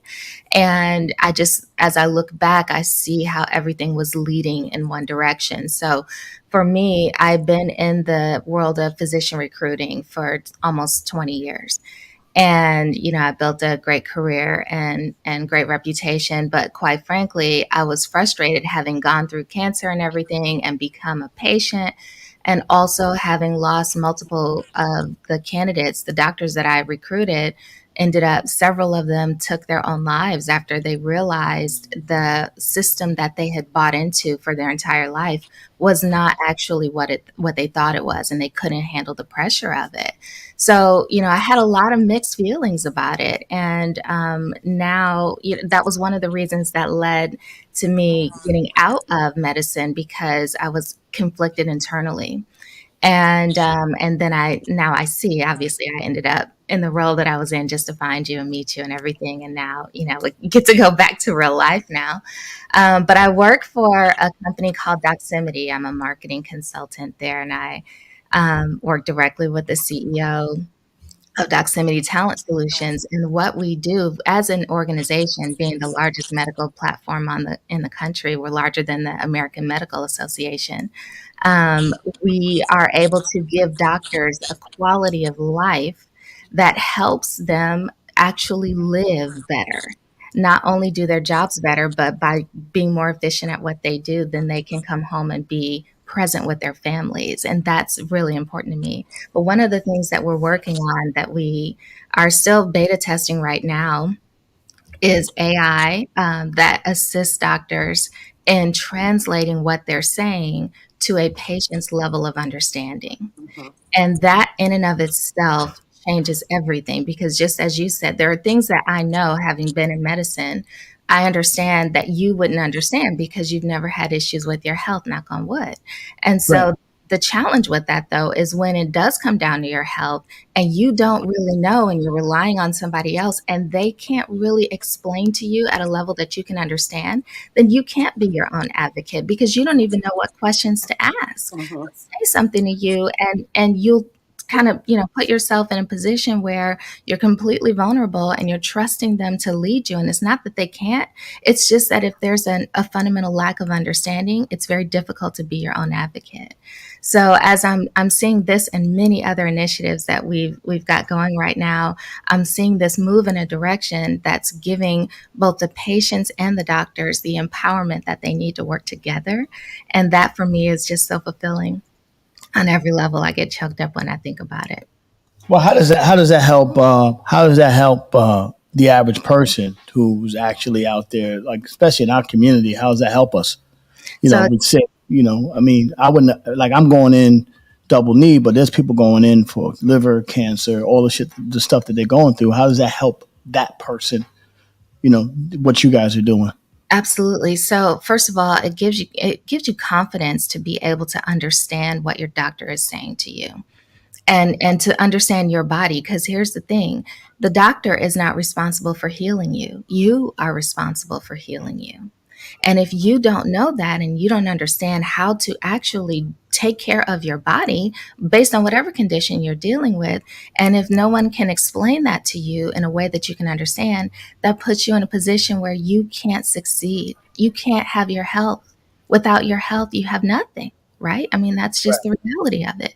So being able to educate patients in a way where now you're not just a patient, you're a person, you're a being who has a right to understand your own body. This information has kind of been, hidden from us in many ways of how to actually heal our body and take care of ourselves. So changing the healthcare system to where it's actually providing health and meeting the needs that people have, as opposed to being a bureaucracy and profiting off of people. That's what we're doing, and that's what's exciting. Hold that right there, because there's so much that we're going to talk about this morning when we talk about this new development in health. Reginald Maynard's on this morning. Reggie, I know that this would speak to you immediately once we started talking about this. Any insights you have on this? Anything you want to say about this new development that she's working on with the largest company in the world right now? Yeah, the first thing, Duchess, I used to work at Harlem Hospital, and I worked at what people would consider one of the lowly jobs. I worked in housekeeping for 8.5 years. But what that gave me was access to the entire hospital.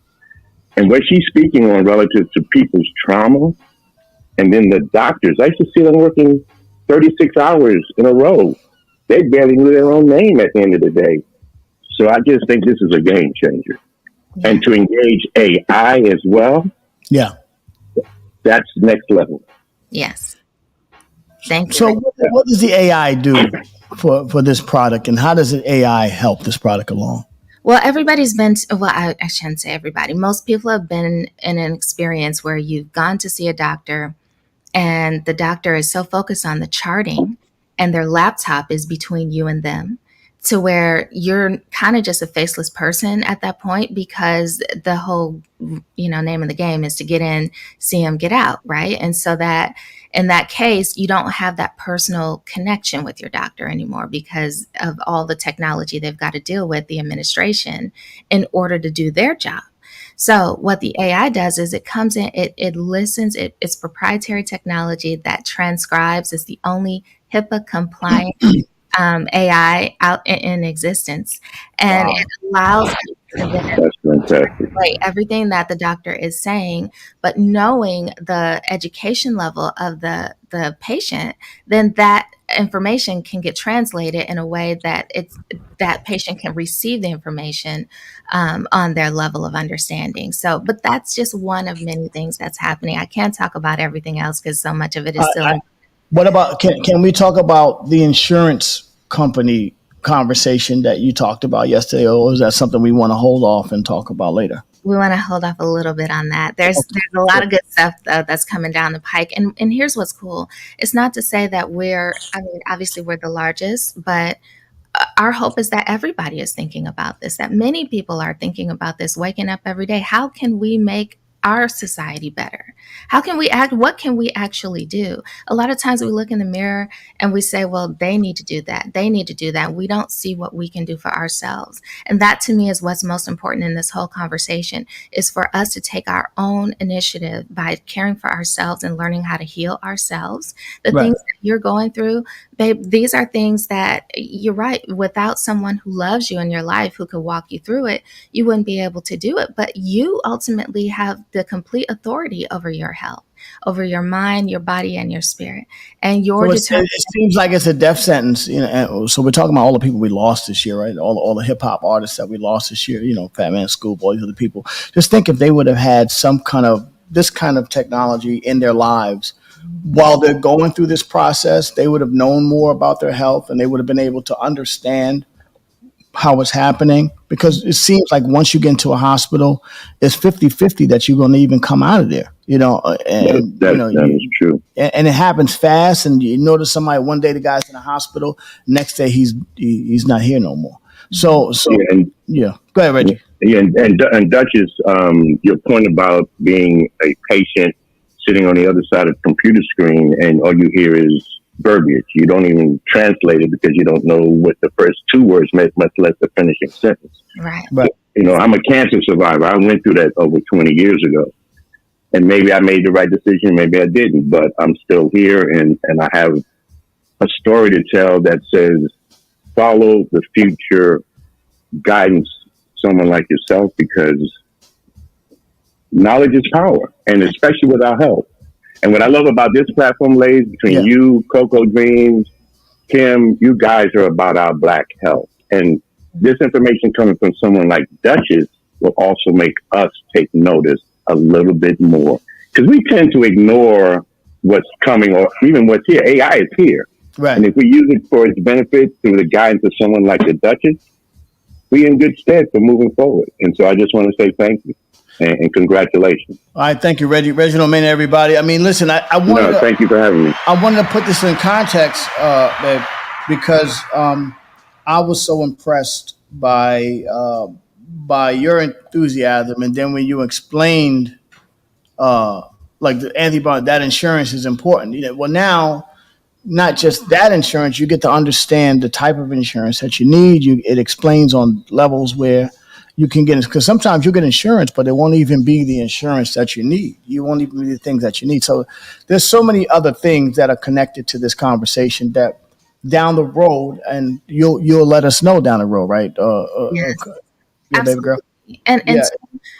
so, also because my own personal story, I have a son who for many years had extreme asthma. He suffered from severe asthma. It was uncontrollable.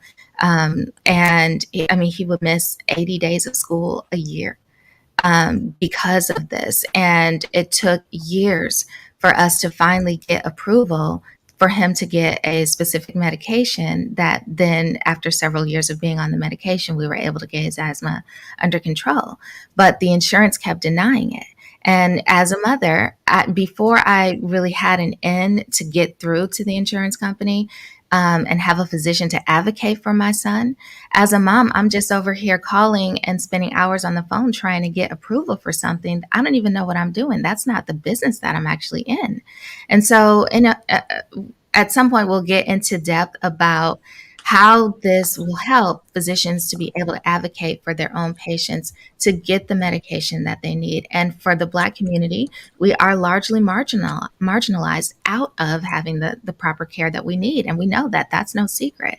So putting the focus in our hands and the power in our hands, this is to me what the future is for each one of us to be able to say, I know how to take care of me. I know how to fight for myself.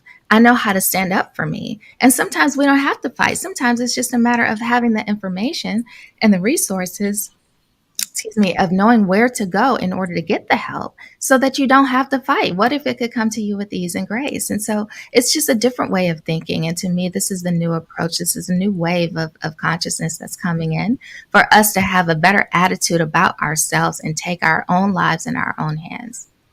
Wow. Kimberly, are you grasping what Deandra saying this morning? No doubt, and beautiful. Let me ask you a couple questions. Yes. I'm in the health, mental health profession as well as stress management profession. As you guys know, a couple weeks ago, I assisted one of my clients with going in for hip surgery. Now you can see her. She's a road runner out, and she's driving. She's out in the street. She's doing everything. However, on the way there with her pre-op and different things that she was going, even her post-op, she wanted me sitting there with her. Not that I am a doctor or anything, but in getting my massage therapy license, I had to study anatomy, kinesiology, physiology, different things. So she knew that I knew a lot of the jargon that they were speaking. And so that's why she chose to have me there. As a matter of fact, many of my clients now that are going in for surgery are now asking me to come with them so that I can help them translate what's being said with them. So for you to say that and talk about your new project here, this is a game changer, because this will help even them in the mental health field. Yes. But I have another question as far as the insurance is concerned, because now in the mental health field as well, I don't know if it's only mental health, it could be others as well, the insurance industry. we're noticing that, they have Amera Group, Amera Health, Amera this and that, and MedStar, everything. But what they're doing is the clients don't know, as I think I heard Lay say this, what insurance to have, which insurance goes with this surgery, which insurance goes with this medical necessity, which they're really using now. Everything has to be medical necessity before you can even use it for your insurance. So with the AI, that project that you're working with, would that also explain to the consumer how to use the insurance or what they can apply to this insurance or not? I don't know if I rambled on, but could you? I think I got the gist. I think I got the gist of the question. So, not directly, because what we do, the company that we're talking about is Doximity, and so the whole existence for Doximity is to help doctors be better at what they're doing. But inadvertently, it helps patients because making the doctor's life easier and making their communication and information relayed easier, then that ultimately makes the patient's lives easier. So that's a little bit out of this. What you're talking about is a little bit out of the scope of what we do directly. But I do know that there are companies working on that right now as we speak. And let me take the stance here and sort of explain how it would work. How it would benefit you, Kimberly, or the layman, right? And just give you an example of what I'm dealing with now. Right now, I'm dealing with pain medications, very, very serious pain medications after my surgery. And my doctor, he's not really explaining to me every aspect of what these are doing to me, but what he's explaining is in almost tongue-in-cheek manners. So yeah, I needed to get Deandra to explain to me everything about what I'm dealing with. And then I was able to then understand how to scale back on the pain medications and what to use and how to use that with different nerve medications and all that other stuff and how to balance them, as opposed to doctors who are not going to they're not going to explain to you everything that you're taking.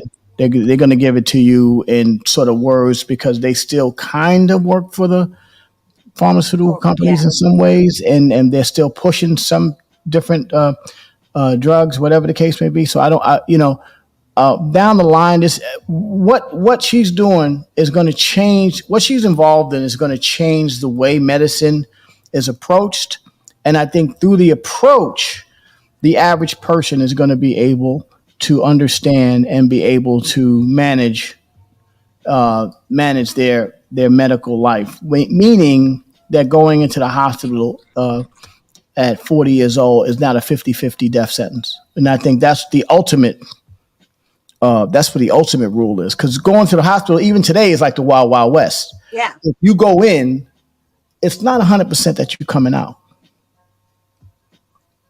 Even on regular stuff. People are going in with just regular ailments and coming out with staph infections that, boom, next thing you know, they're gone. Well, also, I will say that as far as the doctor and how they are able to know their name when they come back or when they leave and when they come back.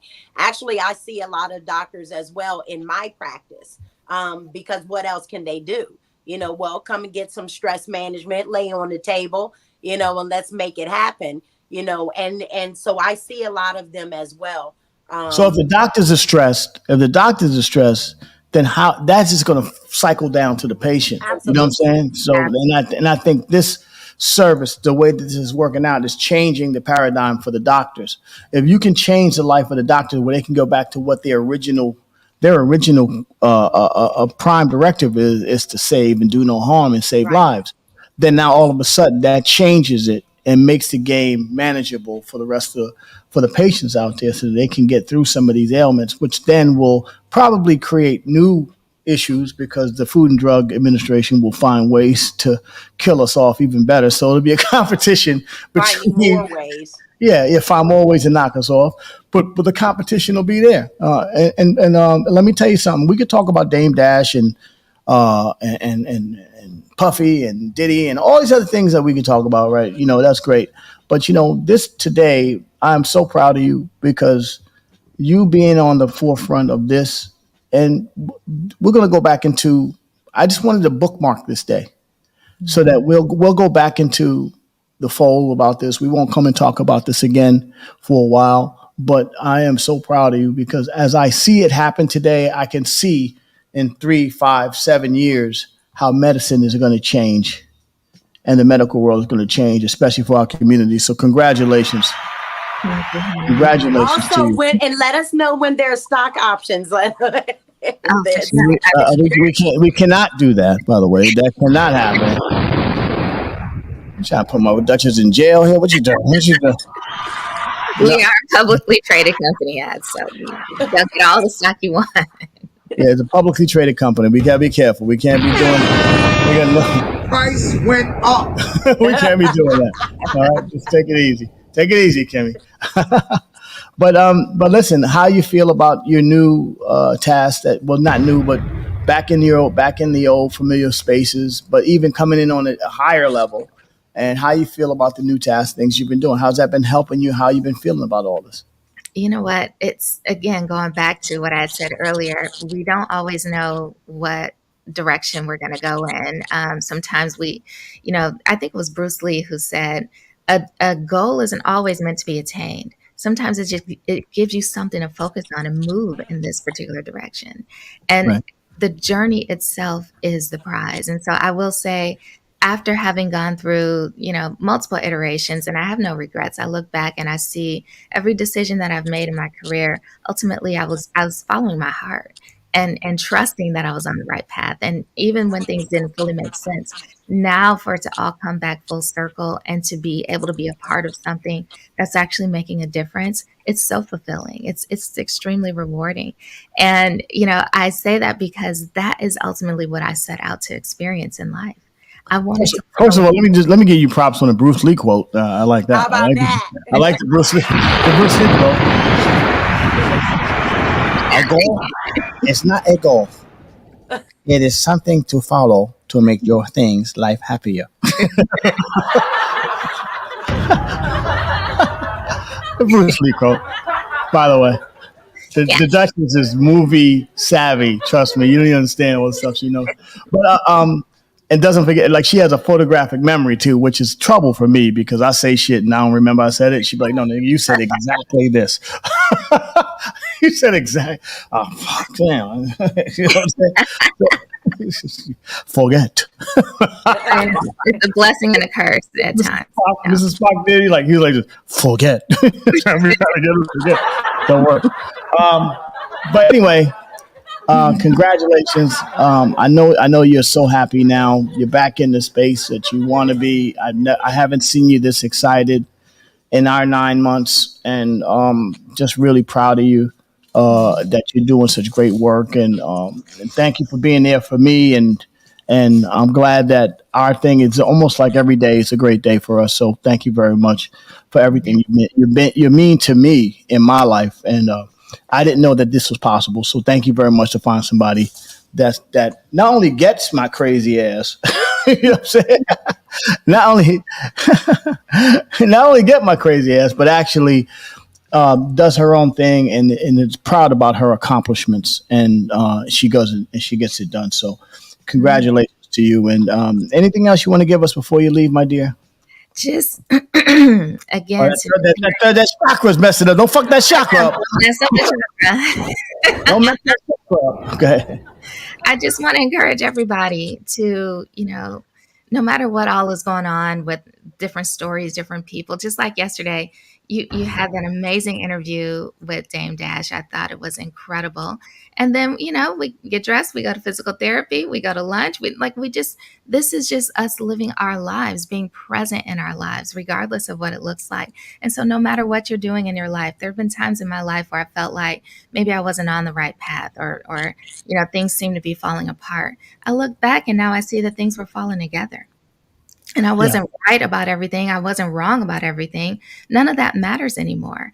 Just enjoying the journey. And one of the things I want to bring up too about what I really appreciate about Dame Dash yesterday and his level of authenticity and clarity of saying, this is who I was. This is who I am now. There were things that I did before that I I don't feel good about her. I look back and I don't even realize how much that affected me associating with that. And then I became wise and I made new decisions. We're all doing that every day. Maybe we can give each of ourselves a little bit of grace and just keep going. Whatever journey you're on, it's about the journey, right? I try to think of it this way, and I'll leave with this. You don't ever turn on a song to hear the end of the song. You turn on the song to enjoy it. You don't watch a movie to skip to the end. You want to enjoy it. And so Right. enjoy your life, no matter what's happening, no matter what you're doing. What if you're on the right path? What if things are falling together for you? What if all you are is one decision away from making a whole new life for yourself? That is possible. I've lived it. I've seen it happen. I saw a miracle today. You up walking. Things are happening every day. You can get yours too. You can be a part of that if you want. Yes, you can. Duchess, thank you very much. Deandra Harmony, host of Unlimited Truth. Thanks. Did I say it right? Illuminated truth. Illuminated Truth. Like I said, she don't forget nothing. I forget a lot of stuff. Illuminated Truth, and author of reposting a lot of Bruce Lee quotes. By the way, big fan of Bruce Lee. And also, thank you very much, Duchess. And you have a great day. And back to your work. And keep changing the world in ways that because there's ways the world is being changed in ways that you don't got to be a rapper or a hip hop mogul to change the world. There are ways that the world is being changed in ways that y'all don't see every day. And to see somebody that looks like us out there changing the world, it's definitely a great conversation to have in the morning. Thank you and a great way to end the day. Thank you, Duchess. I'll talk to you later. Love you. Bye, Love you. everybody. Bye-bye. Bye, Deandra. Bye, baby. Wow. Ain't that something, huh? Ain't that something, Kimmy? That's my girl, Deandra. Yeah, what a great week. A spectrum of great things. And I didn't want to end it on no hip hop beef or mogul stuff or conversations about that because we're much bigger than that. Let those chips fall where they may. Maybe if we pay attention to other shit that besides this, what happens to somebody who really doesn't affect our lives personally, then maybe we'll be all right. You know what I'm saying? Like you can't market death to me. You know what I'm saying? So we're gonna let that go. We're gonna wish everybody the best, and just take these lessons and move forward. Thank you very much for coming out this morning, this week. It's great. We see you on Monday. This is your Uncle Lace from the world famous, most dangerous MOP First Family. Shout out to Kimberly Robinson, also Coco Dreams, also the Duchess Deandra Harmony for coming on today and just really inspiring us to keep going and doing the right thing. The goal is not always the goal. The journey sometimes is the goal. Hey. You have a great weekend. Y'all enjoy yourselves. Shout out to my OSG family today. Maybe I'll make an appearance. I don't know if I feel good later on. If I'm not all medicated, I'll try to pop in for a second and say hello to those people. But, we'll never know. We'll see how it feels. Yeah. But anyway, y'all have a great day. Kimberly, thank you very much. Thank you, Lays. Thank you so much. Are you inspired this week, Kimberly? This was a great week, Lays. Thank you for allowing me to share with you. Yes. We love it. We love everything. Thank you for being so transparent and honest. Your life, you speak life into situations. There are a lot of people that live their lives that are going through some of the same things that we all go through, like Kimberly that I go through. And the fact that we can speak life into these conversations is always a positive thing. And then we can show you that we can come out. We never say that we're perfect, but we always say that we're going to work through what we got to work through. Y'all have a great weekend, and we're going to talk to y'all later. Enjoy. Salute.